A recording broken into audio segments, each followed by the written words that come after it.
अब इतने लोग रिकॉर्डिंग कर रहे हैं, प्लीज कोई शेयर जरूर कर देना।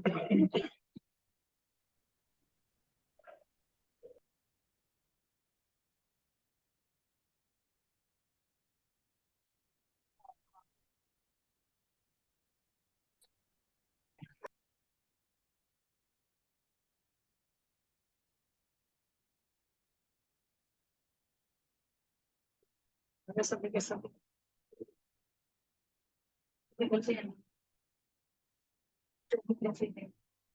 वो भी घूमते फिरते आएंगे।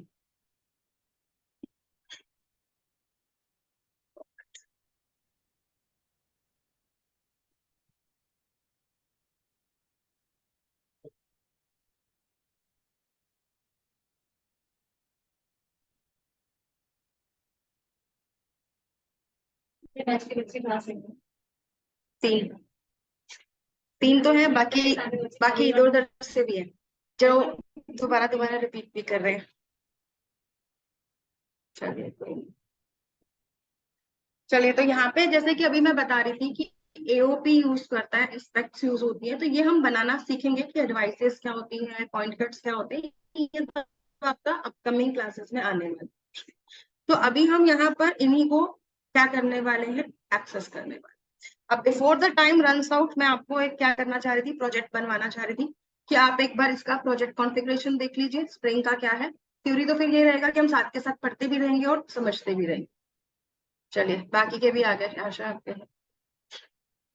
चलिए तो अब हम यहाँ पे क्या कर रहे हैं, इसी के अंदर स्प्रिंग का सेटअप एक बार देख लेते हैं। तो मैंने यहाँ पर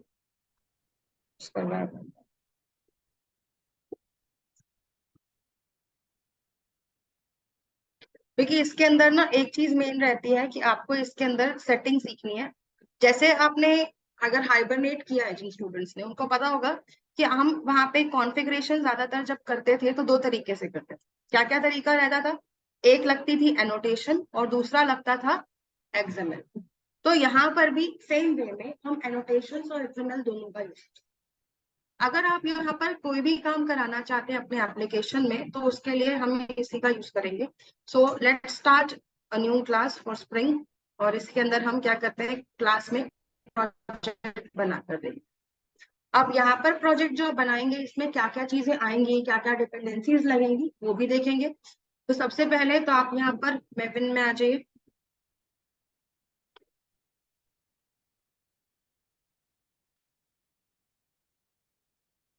मैं यहाँ पे एक प्रोजेक्ट नया ही बना देती हूँ। तो यहाँ पे हम क्या करेंगे, कंट्रोल एन करते हैं और एक न्यू फाइल। सबसे पहले नाम रख देते हैं।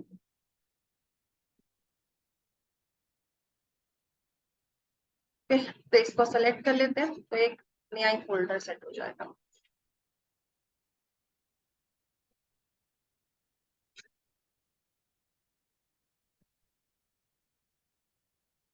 चलिए तो हमारे पास जैसे ही प्रोजेक्ट फोल्डर ओपन हो जाता है, तो हम क्या करते हैं यहाँ पर मेरा सर्वर भी यहाँ पे सेटअप नहीं होगा, तो मैं एक बार सर्वर यहाँ पे अटैच कर, सर्वर की तो जरूरत पड़ेगी पड़ेगी।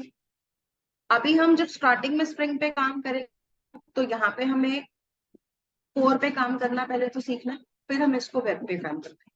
तो दोनों में सीखेंगे कि कोर में और वेब में दोनों में कैसे आए। तो यहाँ पे पहले इसका कोर समझेंगे, फिर इसका वेब पार्ट समझेंगे। तो यहाँ पे हमें क्या करना था, इसमें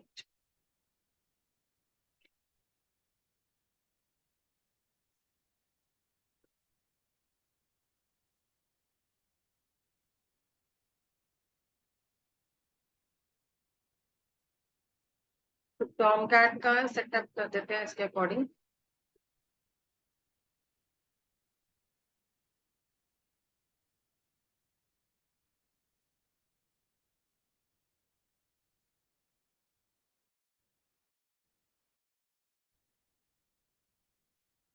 मैम ये कैसे किया? अब इसके बाद हमें सबसे पहला काम क्या करना है, यहाँ पे आकर, हाँ जी, हमें ये बता देना एक बार कैसे सेटअप किया, ये भूल गया हूँ। एक बार टॉम कैट बताइए का, कैसे की। ये तो मैंने आपको जी पहले जी। बता रखा है ना, टॉम कैट सेटअप करना। बस मैं पर इसका भूल, पोर्ट नंबर चेंज किया है।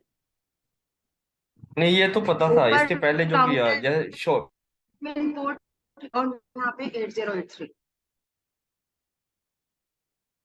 अच्छा, टॉमकैट को यहाँ पे ऐड कैसे कैसे करना है? हाँ जी, हाँ जी, बाकी ये तो पता था जो आगे किया। मतलब तुम भूल गए यहाँ पर ऐड कैसे करना था?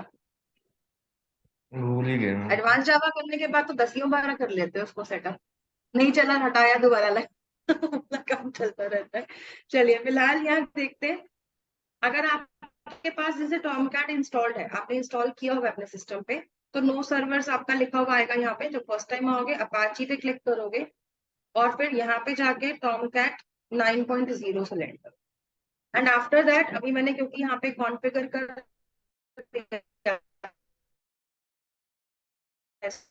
ऑलरेडी, तो अब ये पाथ नहीं मांगता है। अगर आपको इसको स्टार्टिंग से अगर आप इसको करेंगे तो आपसे काम टॉमकैट की इंस्टॉलेशन डायरेक्टरी का तो ब्राउज करना है डाउन को अपाची सॉफ्टवेयर फाउंडेशन का फोल्डर मिलेगा जिसमें टॉमकैट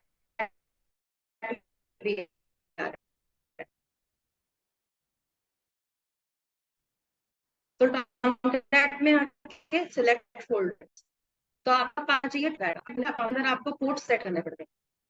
तो पोर्ट सेट करने के लिए टॉमकैट का एडमिन पोर्ट और साथ ही साथ HTTP पोर्ट को चेंज करना पड़ता है। ठीक है, और इसको सेव कर दीजिए। तो यहाँ पे आपका टॉमकैट का सेटअप हो जाएगा। इसके बाद सबसे पहले काम क्या करेंगे, एक प्रोजेक्ट बनाते हैं मेवन का यूज करके। ठीक है, और मेवन का यूज करके हम जो प्रोजेक्ट बनाएंगे अभी हम इसको कैसे रखेंगे अभी हम इसको रखेंगे कोर प्रोजेक्ट के अंदर। तो कंट्रोल एन करते हैं और एक मेवन का प्रोजेक्ट उठा लें। सो मेवन के जो प्रोजेक्ट हमारा बनेगा, नेक्स्ट पे आ जाओ। यहाँ पे अगेन हमें क्या लेना है, org.apache.maven और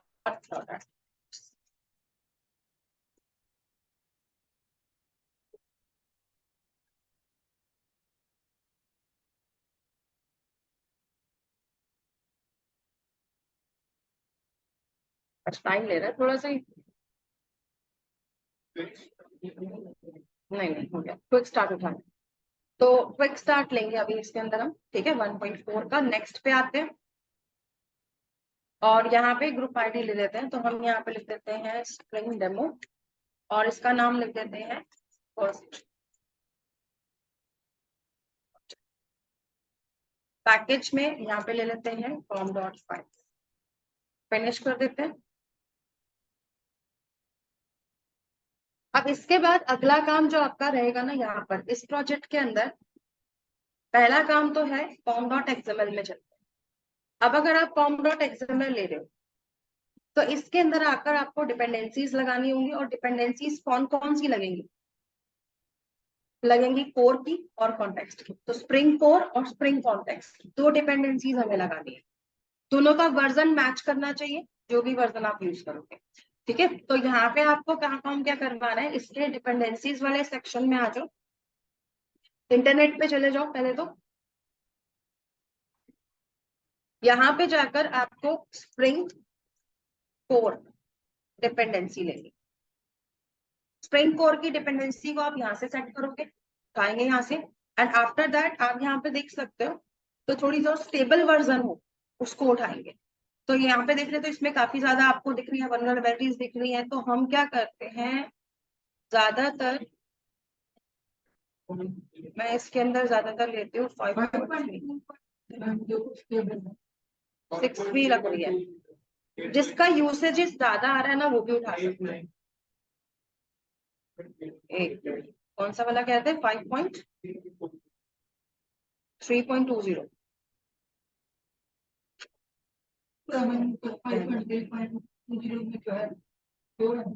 5.3.14 वही है, मैं दिख रहा हाँ, है। इसके अंदर ज्यादा यूसेज दिख रहा है ना, 898 दिख रहा है।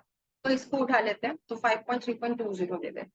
अब इस डिपेंडेंसी के अंदर जाके यहाँ से हमें क्या करना है, इसके अंदर इसे कॉपी कर लेते हैं और यहाँ पे आके पेस्ट कर देते हैं। एंड साथ ही साथ हमें जो दूसरी डिपेंडेंसी चाहिए, वो कौन सी डिपेंडेंसी चाहिए थी, स्प्रिंग कॉन्टेक्स्ट की। तो स्प्रिंग कॉन्टेक्स्ट की डिपेंडेंसी उठा लेते। तो स्प्रिंग कॉन्टेक्स्ट की जो डिपेंडेंसी है वो हमें यहाँ पे मिल जाएगी। तो कॉन्टेक्स्ट के अंदर चलते, यहाँ पे भी हमें वर्जन सेम ही लेना है। तो यहाँ पे अभी हमने लिया था 5.3.20, तो यहाँ पे भी हम 5.3.20 का, एंड आफ्टर दैट यहाँ पर हम इसे कॉपी कर लेते हैं और इसको अपने प्रोजेक्ट में ले आते हैं। अच्छा, अभी तक हमने क्या देखा था कि जब भी हम डिपेंडेंसी लगाते थे तो एक या दो जार फाइल आती। इसके अंदर अगर आप इसकी मेवन डिपेंडेंसीज देखेंगे, काफी सारी आ गई। सिर्फ दो डिपेंडेंसी लगाने पे हमारे पास ये सारी जार फाइल्स आ गई। तो क्योंकि इसका मॉड्यूल बड़ा है इसलिए ये आपको क्या करेगा, यहाँ पर आपकी वैल्यू नहीं दिखा, इस तरह से दिखाएगा। ओके, सभी को प्रॉब्लम आ रहा है क्या वॉइस का और नेट का?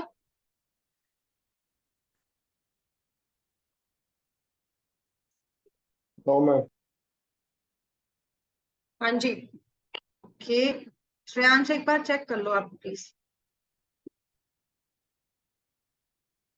ओके, चलिए तो फिर दो डिपेंडेंसीज लेनी है, तो मैंने क्या कहा, दो डिपेंडेंसी लगाने पे आपके पास इतने सारे क्या आ जाएंगे, सारे के सारे जार फाइल्स ऐड हो जाएंगे। और अगर अब आपको ये मान लो खुद से ऐड करनी पड़ती जो हमारा पुराना वाला तरीका था वेब प्रोजेक्ट वाला, तो काफी ज्यादा मेहनत पड़ जाती है उसके अंदर, राइट? क्लास पाथ में भी ऐड करते हैं, यहाँ पे भी लाइब्रेरी बनाते हैं, तो ये चीजें रह जाती है।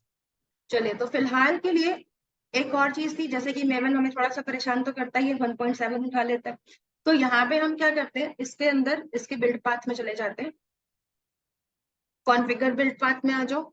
यहाँ पे आकर लाइब्रेरीज में क्या करते हैं, इसका ऐड कर देते हैं, यहाँ से सॉरी एडिट लाइब्रेरी कर देते हैं, और यहाँ पे क्या लेंगे, वर्कस्पेस डिफॉल्ट। वैसे तो देखो अभी जरूरत नहीं पड़ेगी, लेकिन फिर भी यहाँ पे हम सर्वर रन टाइम पे टॉमकैट को भी ऐड कर देते हैं, क्योंकि आगे हमें वेब में यूज तो करना ही है, तो ये भी आएगा ही आएगा। तो यहाँ पे दोनों को अप्लाई कर देते हैं, तो दोनों की हमारी सेटिंग भी आ जाएगी। अब इसके बाद आपका जब डिपेंडेंसी यहाँ पर ऐड हो जाता है, अगला स्टेप जो है वो क्या कहता है कि आप यहाँ पर एप्लीकेशन कॉन्टेक्स्ट इंटरफेस का यूज करोगे। यहाँ पर ये जो कॉन्टेक्स्ट है ना, ये बताएगा आपकी कॉन्फ़िगरेशन, कि आपको अपने स्प्रिंग फ्रेमवर्क में कॉन्फ़िगरेशन को कैसे बनाना, राइट? तो हम इसको तीन तरह से बना सकते हैं। एक होती है एक्सएमएल एप्लीकेशन कॉन्टेक्स्ट, एक होती है एनोटेशन वाला तरीका, एक होता है क्लास पाथ वाला तरीका। तीनों तरीके से हम क्या कर सकते हैं, यहाँ पे डिपेंडेंसी इंजेक्शन को यूज कर सकते हैं। ठीक है, तो यहाँ पे अगर हमें इसको इस्तेमाल करना है तो हम इनमें से किसी का भी इस्तेमाल करेंगे, मतलब यूज करेंगे अपने प्रोग्राम्स में और अप्लाई कराएंगे। लेकिन सबसे पहला काम हम क्या करते हैं, अपने प्रोजेक्ट में आते हैं और इसके चलते हैं सोर्स मेन जावा में, और फिर आते हैं कॉम डॉट फाइल्स। तो यहाँ पे आपको एक ऐप डॉट जावा तो ऑलरेडी मिल ही रहा है। इसके अलावा आप यहाँ पर क्या करेंगे, इसी प्रोजेक्ट के अंदर क्या बनाकर देखेंगे, एक क्लास बनाकर देखेंगे। कौन सी क्लास? सिंपल सी जावा क्लास बनाते हैं, जैसे कि हमारी एम्प्लॉय या स्टूडेंट की जो क्लास बनती है। ठीक है, तो कंट्रोल एन करते हैं और एक क्लास बना देते हैं। इस क्लास का नाम मैंने यहाँ पे रखा एम्प्लॉय। अब मैं अगर एम्प्लॉय क्लास ले रही हूँ तो एम्प्लॉय के अंदर हमारे पास जो जो ऑप्शंस आ जाते हैं, आईडी, नेम, ठीक है, और इसी के साथ साथ में एक दो और ऑप्शंस रहे थे, जैसे कि फ्लोट में हमने क्या ले लिया, सैलरी। तीन ऑप्शंस ले रही हूँ, तीनों ऑप्शंस के लिए ऑल्ट शिफ्ट टेस्ट करते हैं, जनरेट कराते हैं getter and setters, select all कर देते हैं और उसके बाद जनरेट कर देते हैं। तो आपके पास इसके क्या आ गए, गेटर सेटर्स आ गए।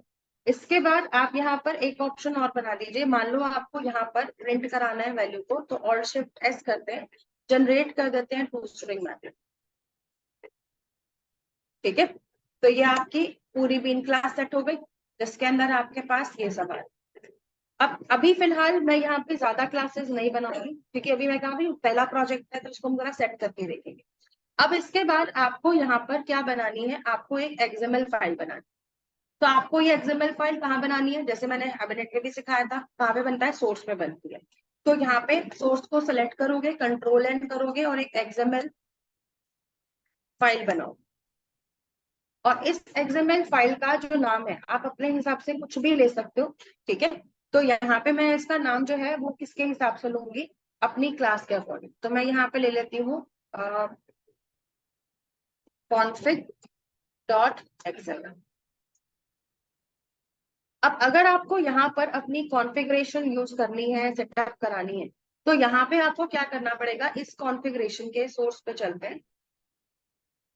तो यहाँ पे आपका कॉन्फ़िगरेशन आ गया। तो अब यहाँ पे हमें जैसे टीटीडी इंफॉर्मेशन लगाना होता है, तो वो हमें एक बार यहाँ से इंटरनेट से निकालना पड़ेगा। तो यहाँ पे आ जाते हैं, तो हम यहाँ पे लिख देते हैं स्प्रिंग कॉन्फिग फाइल एग्जाम। अब यहाँ पे आपको देखो काफी जगह पे ऑप्शंस मिल जाएंगी, स्प्रिंग एक्सएमएल कॉन्फ़िगरेशन किसी भी वेबसाइट से निकाल सकते हो।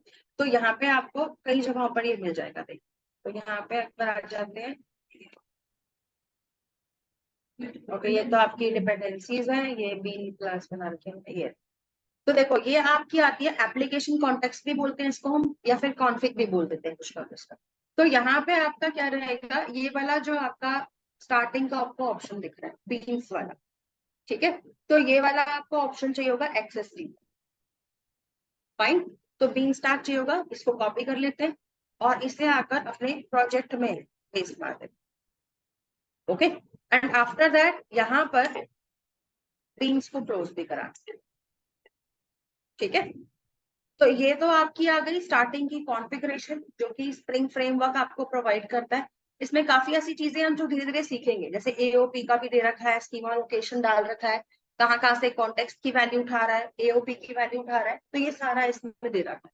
तो ये ऑटोमेटिकली इसको आपके नेट से उठाता रहेगा। अब इसके बाद जो हमें सेटअप डालना है वो किसका डालना है, अपनी बीन क्लास का डालना है। तो यहाँ पे आपके पास जो बीन बनेगी, तो इसके अंदर आपके पास क्या क्या चीजें आएंगी, जैसे कि फॉर एग्जांपल पहले तो एक बनता है बीन का आईडी।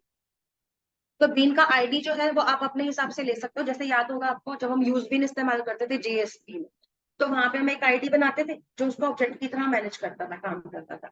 तो वही वाला काम यहाँ पे करना है, तो मैं इसको ईएमपी नाम दे देती हूँ। आईडी के साथ साथ दूसरी चीज आती है क्लास। क्लास के अंदर आपको क्या देना है, अपनी इस एम्प्लॉय क्लास के लिए बना रहे हैं काम, तो एम्प्लॉय क्लास में चले जाओ, एम्प्लॉय क्लास का नाम सिलेक्ट कर लो, राइट क्लिक करो और यहाँ पे लिख लो कॉपी क्वालिफाइड नेम, और इसको आकर कॉन्फ़िगरेशन फाइल में यहाँ पे पेस्ट मारो। ओके, तो ये चीज आपकी आ गई। अब इसके बाद यहाँ पर इसी के अंदर हम आगे क्या करेंगे, इसकी प्रॉपर्टी डिफाइन करेंगे। तो प्रॉपर्टी का जो नाम है वो नाम क्या होगा, आपकी जो वहां पे फील्ड बनी हुई है ना, अभी मैं यहाँ पर जो प्रोग्राम बना रही हूँ, मैं यहाँ पे वैल्यू कॉन्फ़िगरेशन की सेट कराऊंगी उस क्लास, ठीक है, और फिर इसी को हम गेट करा कर देखेंगे। तो यहाँ पे अगर मुझे यहाँ से XML से वैल्यू सेट करानी है अपनी किसमें, क्लास के ऑब्जेक्ट में, कैसे जाएगी वैल्यू वो देख लेते हैं। तो प्रॉपर्टी मेरी वहां पे क्या क्या थी, जैसे एम्प्लॉय में आए तो आईडी, नेम और सैलरी, तीन प्रॉपर्टीज है। तो हम क्या करेंगे, यहाँ पे सबसे पहले ले लेते हैं आईडी, ठीक है, और इस आईडी के अंदर आपकी वैल्यू क्या है। तो मान लो मैंने लिखा इसमें E101, मेरी आईडी की वैल्यू हो गई, तो ये वैल्यू आपकी सेट हो जाएगी। तो ये मेरी पहली प्रॉपर्टी बन गई। ऐसे ही यहाँ पर हम दूसरी प्रॉपर्टी बनाते हैं। तो यहाँ पे मैंने नेम ले लिया और नेम की वैल्यू जो थी वो मान लो हमने यहाँ पे डाल दी हर्ष कुमार, ठीक है। ऐसे ही यहाँ पे मेरी तीसरी प्रॉपर्टी क्या थी, सैलरी थी, और यहाँ पे हमने इसके अंदर वैल्यू क्या डाल दी, मान लो हमने डाल दी 45,000। ओके, तो इस तरह से हमारी तीनों प्रॉपर्टी मैंने एक्सएमएल के थ्रू सेट कराई है। मतलब एक तरह से वो काम हो गया कि हम डिफॉल्ट वैल्यू सेट करवाना चाहते, तो वो हमारी वहां जाकर सेट हो जाएगी। ओके, तो ये वाला काम हमारा किसमें आया, कॉन्फ़िगरेशन में आया, जो हमारी config.xml बनी। अब इसके बाद हमें अगला काम क्या करना है, हमें यहाँ पर अपनी एक टेस्ट क्लास बनानी है जिसमें हम इसको यूज करके देखेंगे कैसे। देखो अब आ जाते हैं app.java। app.java में आकर हमें यहाँ पर अपना सिंडिक डालना है। तो सबसे पहले आप यहाँ पे क्या बनाते हो, एक क्लास है जावा की रिसोर्स, बेसिकली जावा की भी नहीं कह सकते, ये क्लास है किसकी, स्प्रिंग की है। इसलिए इसकी डिपेंडेंसी जो आएगी ना वो आएगी spring framework dot core dot IO की आएगी, जावा एक्स एनोटेशन मत लगाना, ठीक है। तो कौन सी डिपेंडेंसी आएगी, spring framework dot core dot IO. तो रिसोर्स क्लास ले लिया, रिसोर्स का ऑब्जेक्ट बना देते हैं आरएस कर देते हैं इसको, और न्यू क्लास पाथ। तो यहाँ पे क्या आएगा, न्यू क्लास पाथ रिसोर्स, और न्यू क्लास पाथ रिसोर्स में आपको क्या नाम देना है, आपको देना है अपनी config.xml का। अगर हमने इसको क्या दे दिया, config.xml दे दी क्लास पाथ के अंदर। तो इससे क्या करेगा, ये कॉन्फ़िगरेशन फाइल को पूरा रीड करेगा, वहां पे इसको जिस जिस बीन की इंफॉर्मेशन मिलेगी, अभी तो हमने एक क्लास बनाई थी तो एक बीन बनाई है, कल को अगर मैं 5 क्लासेस बनाऊंगी तो मेरी 5 बीन बनेगी। ओके, तो यहाँ पे जिस जिस क्लास की इसको इंफॉर्मेशन मिलेगी उसको लोड कर देगा किसमें, रिसोर्स के अंदर। तो इस अकेले ऑब्जेक्ट के अंदर आपकी क्लास की सारी इंफॉर्मेशन है। इतना समझ में आया?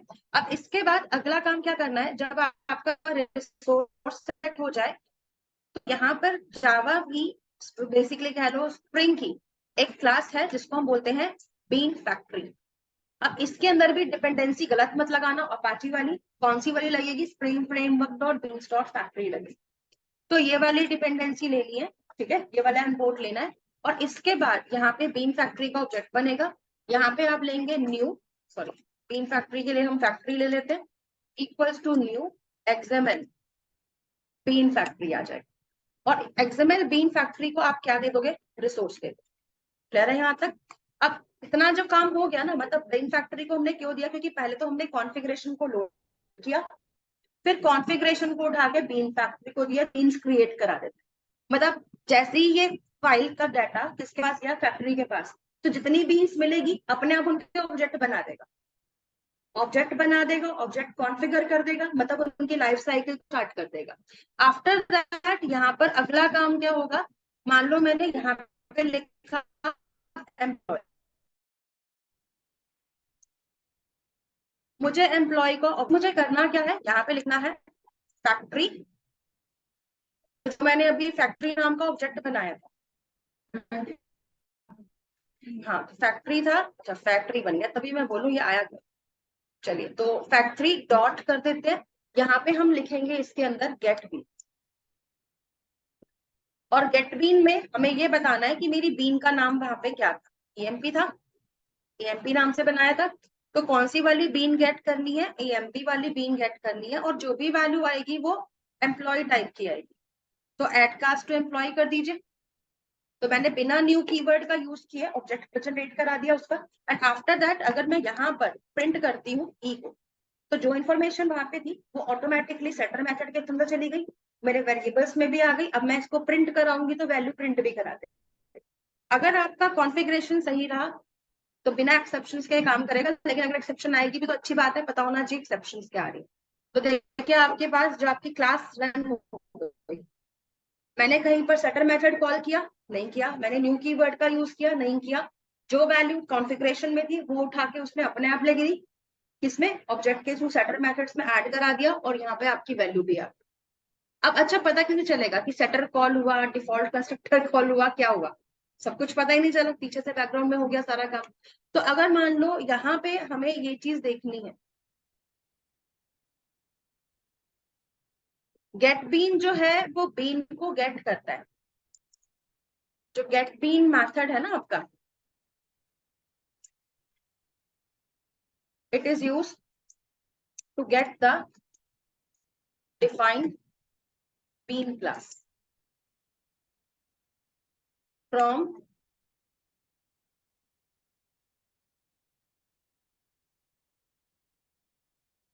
कॉन्फ़िगरेशन। बीन क्लास भी नहीं कह सकते, बीन क्लास का एक तरह से ऑब्जेक्ट, ठीक है। तो ये बीन क्लास से मतलब, क्योंकि मैंने ईएमपी दिया, ईएमपी क्या बनाया था मैंने, कॉन्फ़िगरेशन फाइल में बनाया था एक आईडी के नाम से, ये रहा। ओके, तो इसने क्या किया, इस ईएमपी की बीन में जितनी वैल्यू थी उनको सेटर मेथड के थ्रू सेट करा दिया, और हमारे को वैल्यू उठाकर किस में दे दी, सारी चीजें बाइंड करके हमारे को हमारे ऑब्जेक्ट में दे दी, जिससे हम यूज करके देख सकते हैं अपनी क्लास के अंदर। तो इस तरह से ये यूज होगा। ईएमपी बीन जो है वो एम्प्लॉय के नाम से बनाई थी हमने। अगर आप यहाँ पे कॉन्फ़िगरेशन फाइल देखोगे ना श्रेयांश, तो यहाँ पे देखना बीन आईडी में मैंने ईएमपी नाम की एक बीन क्रिएट की, किसके लिए, com dot files dot employee के लिए। तो जैसे हम ऑब्जेक्ट बनाते थे ना employee EMP equals to new करके, तो मैंने ईएमपी ऑब्जेक्ट यहाँ पे बना दिया। अब मुझे जहां पर भी एम्प्लॉय की बीन का ऑब्जेक्ट चाहिए होगा, वहां जाकर मैं फैक्ट्री से उसे मांग लूंगी कि गेट बीन करा दो ईएमपी वाला, तो वो अपने कॉन्फ़िगरेशन में चेक करेगा कौन कौन सी बीन आ रखी है, तो उसमें अगर इसको ईएमपी मिल जाएगा तो ये आपको ऑब्जेक्ट रिटर्न कर देगा, जिससे कि आप काम करा सकते ओके, तो ये नाम वही होना चाहिए, ये वहां पर आएगा। ये मैंने ईएमपी को ही प्रिंट कराया है, जो वैल्यू मैंने कॉन्फ़िगरेशन फाइल में सेव करवाई, आईडी के अंदर, नेम के अंदर, सैलरी के अंदर जो वैल्यू सेव करी थी यहाँ से, वही वाली वैल्यू उठाकर इसने क्या किया है, यहाँ पर जब मैंने इसको ई को प्रिंट कराया, ई ऑब्जेक्ट में मैंने यहाँ पर सेव कराया था, तो इसको मैंने प्रिंट करा दिया, तो स्ट्रिंग कॉल हो जाएगा इससे, तो इतना तो आपको आइडिया है ही। और ये क्या करेगा, सारी वैल्यू को प्रिंट करा देगा जो क्लास में सेट हो रखी। ओके, कोई बात नहीं, हो जाता है। देखो एम्प्लॉय इसलिए लिखा है, मैं एक बार एम्प्लॉय हटा कर दिखा, क्योंकि जब हम यहाँ पर बीन को गेट कराते हैं ना, तो ये हमारे को डिफॉल्ट क्लास, जो हमारी जावा की डिफॉल्ट क्लास होती है ऑब्जेक्ट, उसका ऑब्जेक्ट बना कर दे देता है। तो उस ऑब्जेक्ट को एम्प्लॉय में टाइप कास्ट करना है, इसीलिए हमने स्टार्टिंग में एम्प्लॉय लिखा। ओके, तो इसीलिए हमने एड कास्ट टू एम्प्लॉय किया। आप चाहो तो ऑब्जेक्ट में ले सकते हो, लेकिन हमने इसको टाइप कास्ट कराया था एम्प्लॉय में, इसीलिए ये आ रहा है। ओके, अब क्लियर है आपका टॉपिक, कोई कंफ्यूजन?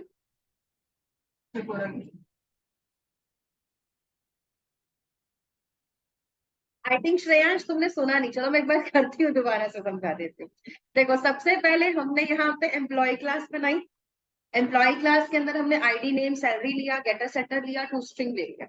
आफ्टर दिस हमने यहाँ पे कॉन्फ़िगरेशन फाइल बनाई, कॉन्फ़िगरेशन फाइल के अंदर, चलिए मैं इसको एक बार थोड़ा बड़ा करके दिखा, शायद समझ नहीं आ रही। तो यहाँ पे हमारी जो बेसिक कॉन्फ़िगरेशन आई जो एक्सएमएल की, वो हमने उठाई इंटरनेट से, एंड आफ्टर दैट मैंने एक बीन बना दिया ईएमपी नाम से।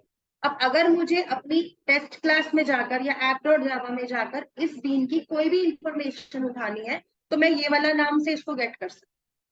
जो मैंने क्या बनाया, उसका आईडी बनाया। आईडी किससे बिलोंग करता है, क्लास से बिलोंग करता है, एम्प्लॉय क्लास से। और एम्प्लॉय क्लास के अंदर मैंने 3 प्रॉपर्टी सेट कराई, आईडी, नेम और सैलरी। तीनों वैल्यू को मैंने कॉन्फ़िगरेशन फाइल से सेट करा दिया। इतना समझ में आया आपको?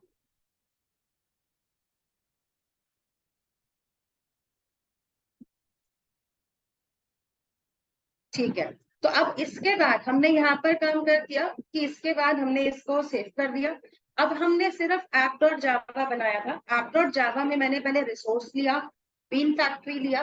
बीन फैक्ट्री क्लास के पास एक मेथड है गेट बीन, जो किस लिए इस्तेमाल होता है, जो कि बीन को गेट करने के लिए काम करेगा। जिस भी बीन का नाम मैं यहाँ दूंगी, ये अपनी रिसोर्स में जाकर चेक करेगा कि इस नाम की कोई बीन हमने डिफाइन किया या नहीं करी।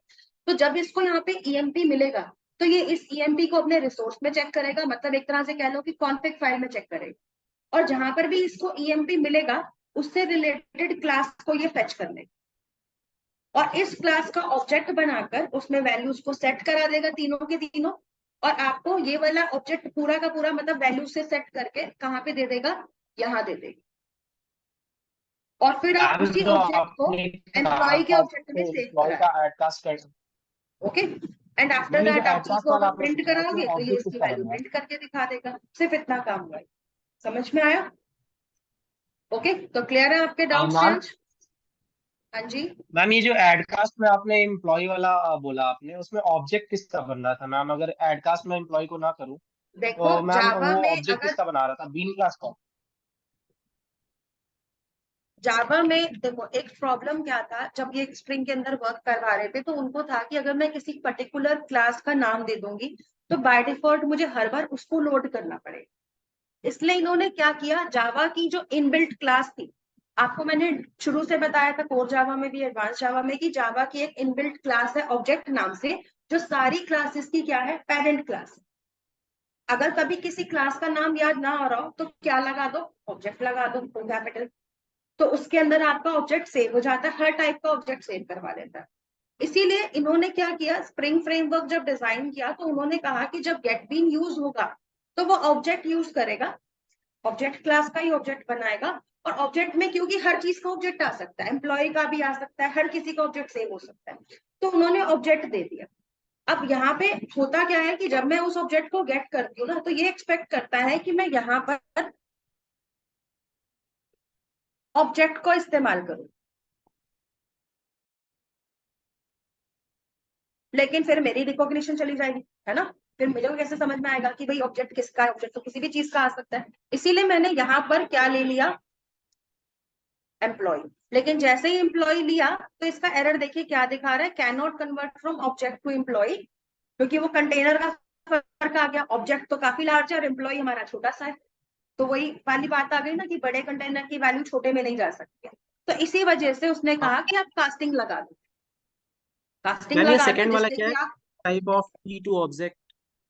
एक मिनट रुकिए, चेंज टाइप ऑफ ई, वो कह रहा है या तो आप एम्प्लॉय को टाइपकास्ट करो या तो फिर आप क्या करो, जो आपका एम्प्लॉय है उसकी जगह ऑब्जेक्ट लिख दो, जो मैंने अभी लिखा था। दोनों में से एक मैम काम अगर करने के ऑब्जेक्ट के लिए, थ्रू बनाए तो क्या प्रॉब्लम होगी? नहीं कोई प्रॉब्लम नहीं, आप लगा लो। लेकिन फिर आपके लिए कंफ्यूजन ये होगी कि अगर मेरी कल को 5 क्लासेस हैं, मैं सबके लिए ऑब्जेक्ट लिख दूंगी, तो आपको कंफ्यूजन ये नहीं होगी कि किसका ऑब्जेक्ट किस में गया, एम्प्लॉय का आया, सैलरी का आया, एड्रेस का आया, किसका ऑब्जेक्ट आया, यस मैम। कंफ्यूजन आ जाएगी ना। Yes ma'am. यूज करने में कोई दिक्कत नहीं है, लेकिन कंफ्यूजन क्रिएट हो जाएगी। तो कंफ्यूजन का क्योर क्या है, भाई जो क्लास है उसी का नाम लिख लो ताकि कंफ्यूजन ना हो। क्योंकि अभी हम सिंगल क्लास ले रहे हैं, कल को हम सिंगल क्लास थोड़ी लेंगे, यहाँ पे कम से कम 15-20 क्लासेस आ जाएगी। तो क्या करोगे, हर किसी को ऑब्जेक्ट में सेव कराओगे तो कंफ्यूजन आपके लिए आ जाएगी। तो कराने में कोई बुराई नहीं है, करा सकते हो यूज एज यू विश, लेकिन बेटर क्या है, एम्प्लॉयमेंट टाइपकास्ट कर। ओके, तो अगर हम इसको अब देखें तो इसने क्या किया, हमारे वैल्यूज को यूज कराया। अच्छा एक और चीज देखते हैं, इसी तरह एक्सपेरिमेंट करते हैं, इसके सेटर मेथड्स को कॉल करते हैं। ओके, तो जब ये सेटर मेथड कॉल होंगे तो हम यहाँ पे क्या लिख देते हैं, जैसे मैंने लिख दिया सेटिंग आईडी, चेक करने के लिए कि भाई ये कॉल हुआ या नहीं हुआ। तो यहाँ पे एक बार देख लेते हैं इसके अंदर, जैसे मैंने यहाँ पे लिख दिया ससाउट सेटिंग, नहीं चलो दो चीजों का ही ले लेते हैं। अब आफ्टर दिस मैंने अगर इस प्रोग्राम को रन किया, लेट्स सी कि ये सेटर को कॉल कर भी रहा है या नहीं कर रहा है।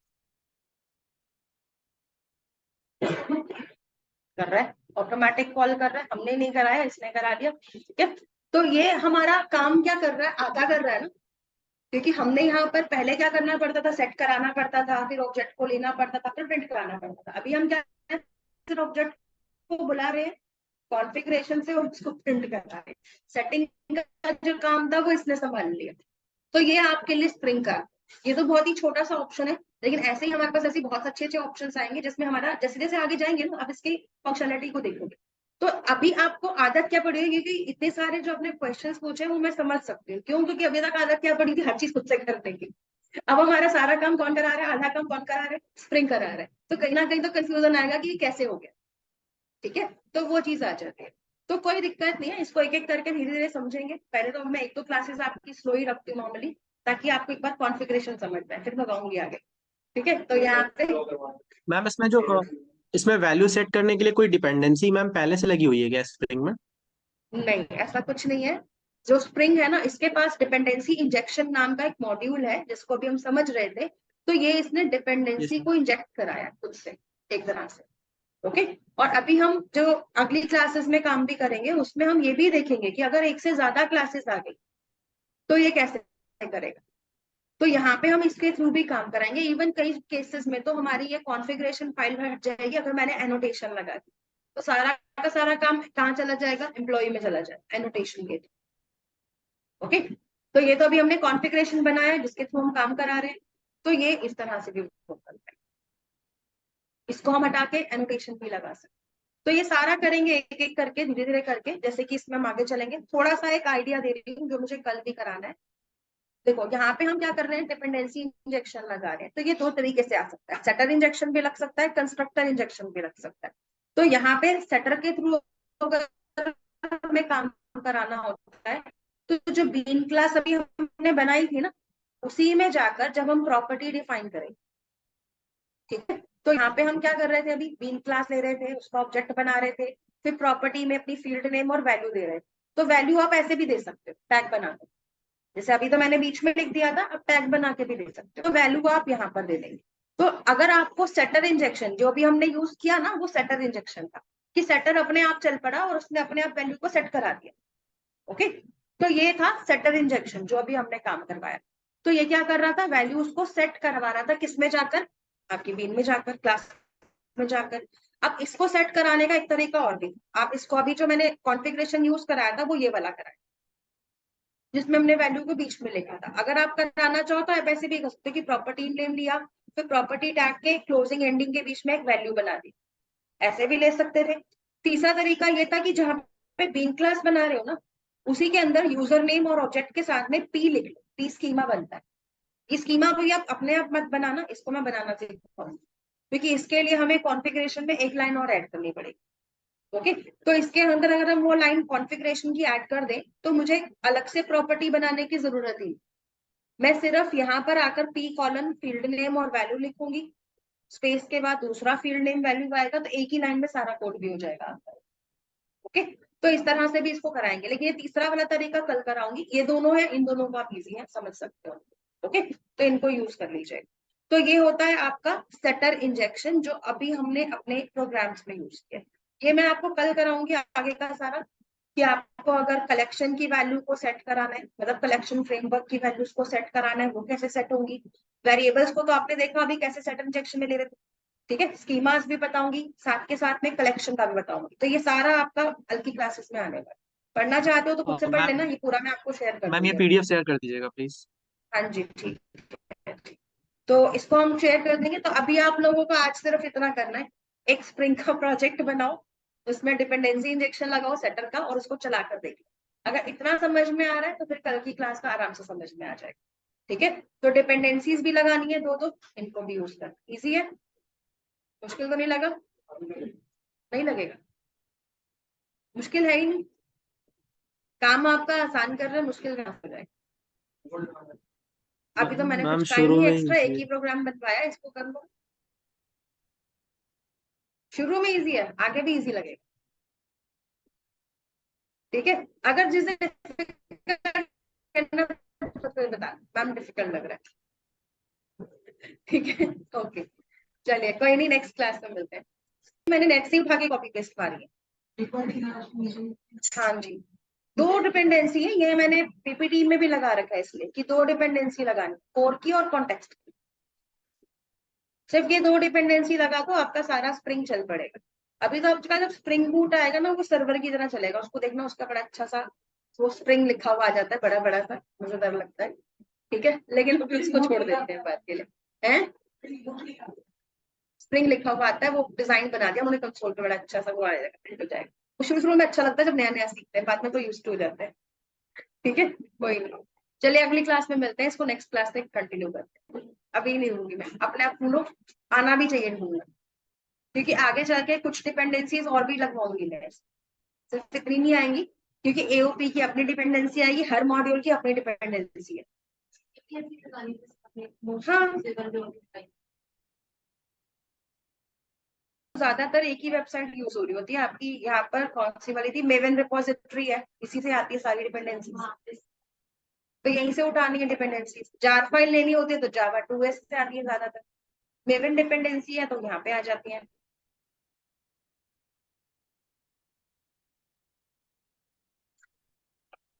ओके जी, बाय फॉर टुडे।